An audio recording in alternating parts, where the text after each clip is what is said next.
Hello candidate, आप लोग कैसे हैं। मैं आशा करता हूं कि आप लोग अच्छे होंगे। तो चलिए हम लोग वीडियो की शुरुआत करते हैं। वीडियो की शुरुआत करने से पहले मैं आप लोग से यही बोलता हूं, जो लोग चैनल पर पहली बार विजिट किए हैं आप लोग सिंपली चैनल को जरूर सब्सक्राइब कर लीजिएगा। सब्सक्राइब करने के साथ बेल नोटिफिकेशन को दबाना मत भूलिएगा, ताकि आपको वीडियो की लेटेस्ट इन्फॉर्मेशन मिलती है। टेलीग्राम चैनल को भी आप लोग जरूर ज्वाइन कर लीजिएगा। वीडियो के डिस्क्रिप्शन बॉक्स पर टेलीग्राम चैनल की लिंक मिल जाएगी, आप लोग वहाँ से टेलीग्राम चैनल को ईजिली ज्वाइन कर सकते हैं। वीडियो की शुरुआत करने से पहले मैं आप लोग से यही बोलता हूँ, आप लोग वीडियो को पूरी तरह से वॉच करिएगा, ताकि आप लोग को इस पर्टिकुलर इन्फॉर्मेशन के लिए कोई दूसरे वीडियो को देखने की आवश्यकता ना हो। तो मेक श्योर आप लोग वीडियो के लास्ट तक जरूर बने रहिएगा। तो चलिए बिना किसी देरी के हम लोग वीडियो की शुरुआत करते हैं। तो यहाँ पर आप लोग सिंपली पढ़ सकते हैं, काफ़ी इंपॉर्टेंट यहाँ पर बात के बारे में इन्फॉर्मेशन दिया गया है, जो कि आप लोग सिंपली पढ़ सकते हैं कि तारीख से शुरू होगी वर्ग 1 शिक्षक भर्ती पदवृद्धि को लेकर ये हो सकता है फैसला। ठीक है, वर्ग 1 शिक्षक भर्ती का जो है रास्ता साफ है। वर्ग 1 शिक्षक भर्ती का 20 फरवरी को आया था रिजल्ट। ईडब्ल्यूएस उम्मीदवारों की नियुक्ति के आदेश के बाद अटका मामला। ठीक है, वर्ग 1 शिक्षक भर्ती में पदवृद्धि की मांग कर रहे हैं उम्मीदवार। अब पूरी यहाँ पर मैटर क्या है आप लोग सिंपली पढ़ भी सकते हैं। उच्च माध्यमिक यानी वर्ग 1 शिक्षक भर्ती नियुक्ति से जुड़ा हुआ रास्ता जो है साफ हो चुका है। सरकार अब जल्द ही मध्य प्रदेश में वर्ग 1 के शिक्षकों की भर्ती करने जा रही है। इस बीच चयनित उम्मीदवार लगातार पदवृद्धि की मांग कर रहे हैं। 20 फरवरी को आ गया था रिजल्ट। वर्ग 1 शिक्षक भर्ती का रिजल्ट कर्मचारी चयन मंडल ने 20 फरवरी को जारी कर दिया था, लेकिन मध्य प्रदेश हाईकोर्ट की एक ऑर्डर के कारण ये भर्ती अटक गई थी। और मध्य प्रदेश में पहली बार ऐसा हुआ कि जब एक ही भर्ती के लिए 2 बार परीक्षा ली गई है। आप लोगों को पता भी होगा कि एमपी टेट इस बार हमेशा 1 पेपर में ही सिलेक्शन होता था, बट इस बार पात्रता और चयन परीक्षा दोनों हुआ है। इस साल ही ये प्रोसेस हुआ है। ठीक है, तो यही बात इन्होंने बताया कि 2 बार यहाँ पर पेपर लिया गया है। वर्ग 1 भर्ती के लिए मार्च 2023 में पहले पात्रता परीक्षा आयोजित की गई, फिर इसमें चयनित उम्मीदवारों से अगस्त 2023 में सिलेक्शन टेस्ट दिया गया। इस आधार पर वेटिंग लिस्ट जारी की गई। यह फंस गया था पेंच। सरकार शिक्षक भर्ती की कोई प्रोसेस शुरू करती उससे पहले ही रिजल्ट आने के 4 दिन बाद ही वर्ग 1 के 2018 भर्ती से जुड़ा हाईकोर्ट ने एक अहम फैसला दिया। ठीक है, जैसे ही रिजल्ट जारी किया उसके 4 दिन बाद ही हाईकोर्ट ने अपना फैसला दे दिया।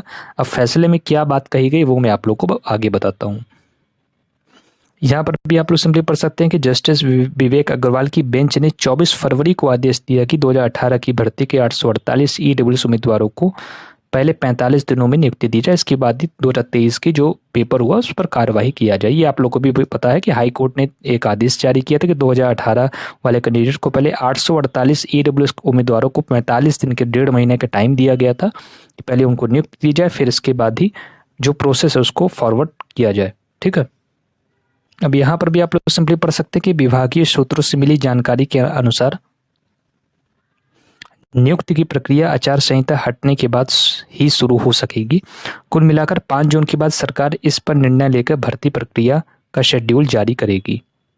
उम्मीदवार इसलिए कर रहे हैं पदवृद्धि की मांग। उच्च माध्यमिक शिक्षक भर्ती परीक्षा 2023 16 विषयों के 8,720 पद के लिए पदों की भर्ती हेतु आयोजित की गई थी। इसमें भी बैकलॉग के 3668 पद हैं, जबकि प्रदेश में 35,000 से अधिक पद खाली हैं। विषय बार सभी रिजर्वेशन को जोड़ ले तो मेरिट में आने वाले टॉप 10 बाहर के किसी भी उम्मीदवार की, जो सबसे बड़ा सवाल यही है कि क्या पदवृद्धि होगी। तो इस भर्ती में शेड्यूल जानने से ज़्यादा उम्मीदवारों को ये जानने में दिलचस्पी है कि क्या सरकार पदवृद्धि करेगी।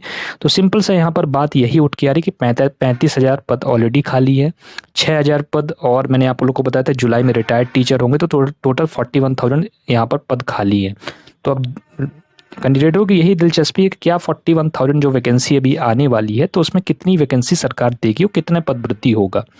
क्योंकि जिनका वेटिंग उनको पता है अगर पदवृद्धि नहीं होगा तो हमारा सिलेक्शन नहीं होगा। तो जितने भी वेटिंग वाले वो तो यही ना चाहेंगे कि पदवृद्धि हो तो हमारा सिलेक्शन। तो उनकी दिलचस्पी कहाँ होगी कि यही ना होगी कि पदवृद्धि हो, तभी उनकी उम्मीद रहेगी, नहीं तो वो उनका मतलब नहीं सिलेक्शन होगा। सिंपल सी बात है।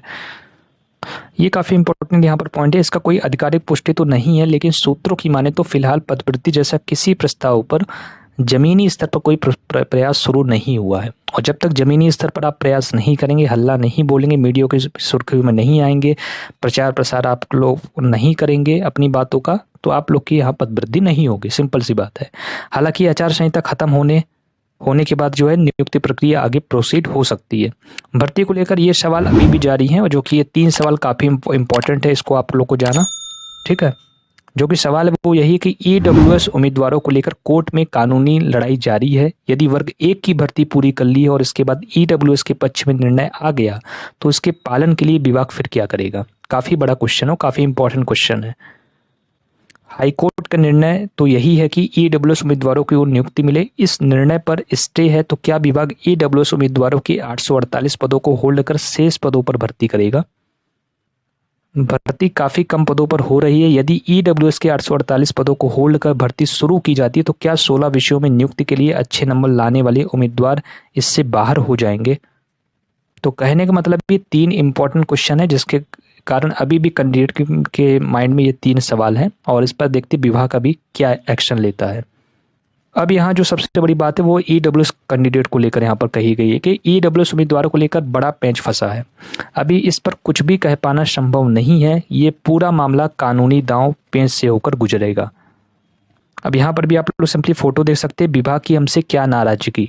तो जितने भी कैंडिडेट हैं वो ईडब्ल्यूएस के कैंडिडेट हैं, और इनसे क्या विभाग ने नाराजगी दिखा दी, ये आप लोग को भी पता होगा कि अब जो 10% ईडब्ल्यूएस कैंडिडेट को रिजर्वेशन मिलेगा, वो यूआर की वैकेंसी में 10% निकाल के ईडब्ल्यूएस कैंडिडेट को वैकेंसी मिलेगी, जितने भी होंगे, ठीक है। पहले क्या होता था, टोटल वैकेंसी में 10% ईडब्ल्यूएस कोटा था, बट अब यूआर की वैकेंसी जितनी होगी उसका 10% ईडब्ल्यूएस वाले के पद होंगे। कहने का मतलब ये है, और आगे मैं आपको इस आर्टिकल में जो लिखा वो पढ़ के बताता तो और आपकी चीज़ें जो है क्लियर होंगी।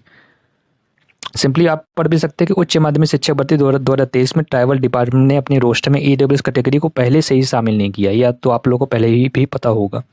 यहाँ पर भी आप लोग सिंपली पढ़ सकते हैं कि जनजातीय कार्य विभाग ने वर्ग 1 की शिक्षक भर्ती में ईडब्ल्यूएस उम्मीदवारों को एक भी सीट नहीं देने से इस वर्ग के उम्मीदवारों की नियुक्ति पर संकट गहरा गया है।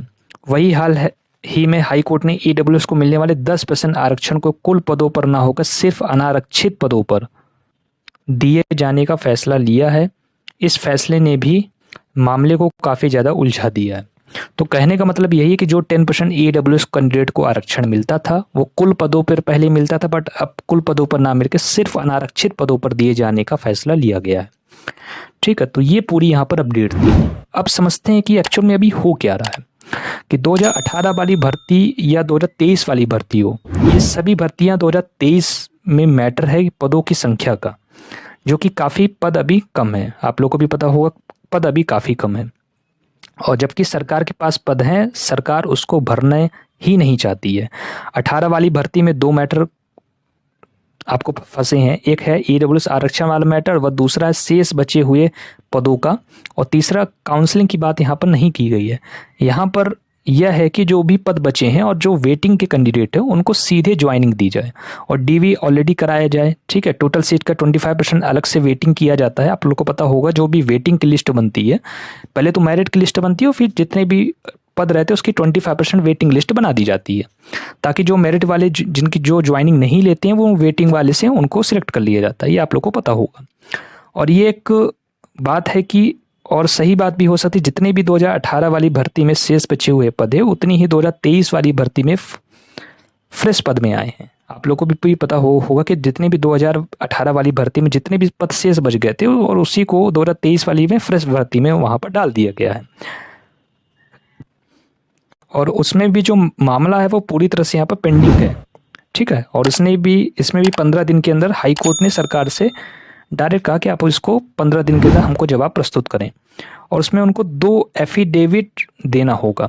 सरकार को यहाँ पर 2 एफिडेविट हाई कोर्ट को देना पड़ेगा। पहला एफिडेविट सरकार को यह देना होगा कि कुल कितने पद रिक्ति बचे थे 2018 भर्ती में, और दूसरा एफिडेविट उन सरकार को ये देना भर्ती प्रक्रिया 2018 वाली कंप्लीट हो चुकी है, अब इसमें 18 वाली भर्ती प्रक्रिया अब नहीं होगी, ठीक है।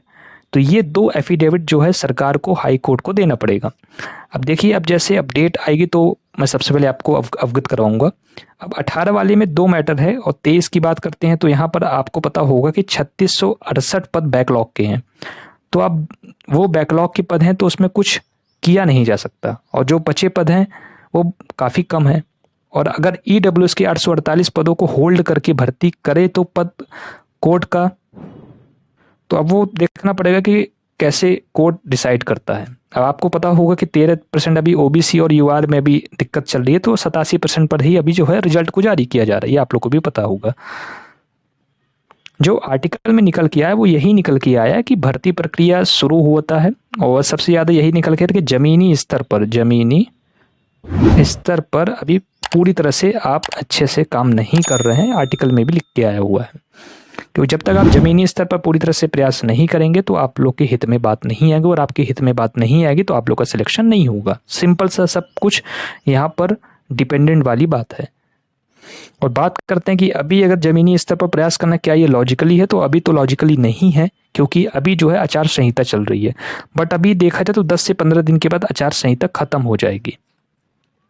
तो अब आप लोग को भरसक पूरी तरह से प्रयास करना है, तभी कुछ रिजल्ट यहाँ पर दिखेगा। आप लोग को भी पता होगा कि 10वीं व 12वीं का रिजल्ट भी ख़राब हुआ है, ये चीज़ें भी आप लोग को वहाँ पर डिस्कस करना है, ठीक है, ताकि 10वीं व 12वीं में उनकी रिजल्ट पर भी, क्योंकि उनका जो है खुद का आपको पता हो 3 फैक्टर पर डिपेंड करता है। खुद का 33.33 रहता है, और पेरेंट्स का भी यहाँ पर रहता है 33.33, एंड आपका जो सरकार है, जो टीचर्स है, उसका भी 33.33 रहता है। तो अब बात करते हैं कि 33.33 जो % है वो सरकार के हाथों में है, ठीक है। तो बाकी बच्चा ध्यान दे या ना दे, बट सरकार को यहाँ पर टीचर्स को सही से उपलब्ध करवाना चाहिए। और आपको पता भी होगा कि क्वालिटी एजुकेशन ना होने के कारण रिजल्ट बिगड़ा है, और इसका सीधा श्रेय जाता है सरकार को, क्योंकि सरकार के पास टीचर्स उपलब्ध हैं। सरकार जानबूझ के यहाँ पर नियुक्तियाँ नहीं दे रही, पद नहीं निकाल रही, तो टीचर्स क्या करेंगे? टीचर्स तो वेटिंग में ही जाएंगे अच्छे नंबर आने के। जब सरकार ही अगर उनके साथ गलत करेगी तो टीचर्स की यहाँ पर क्या गलती है? तो इसका जो 33.33 जो रिजल्ट खराब हो रहा है वो कहीं ना कहीं सरकार की तरफ से हो रहा है। तो बेसिकली ये थी पूरी इन्फॉर्मेशन। आई होप आप लोग को वीडियो पसंद आई होगी। वीडियो पसंद आती है तो इस वीडियो को लाइक जरूर कर दीजिएगा। चैनल पर पहली बार विजिट किए हैं तो सब्सक्राइब जरूर कर लीजिएगा। बेल नोटिफिकेशन को दबाना मत भूलिएगा इसी प्रकार की यूजफुल कंटेंट के लिए। और इस वीडियो को लाइक जरूर कर दीजिएगा ताकि दूसरे लोगों को रिकमेंड हो और उन तक भी ये पूरी इन्फॉर्मेशन पहुंच जाए। इसी प्रकार अपनी वीडियो को मैं समाप्त करना चाहता हूँ। कोई भी आपके ओपिनियन है, पॉइंट ऑफ व्यू हो, तो आप लोग मिक्सर वीडियो के कमेंट कॉलम में कमेंट करके इन्फॉर्मेशन दीजिएगा। इसी प्रकार अपनी वीडियो को मैं समाप्त करना चाहता हूँ। जय हिंद, वंदे मातरम।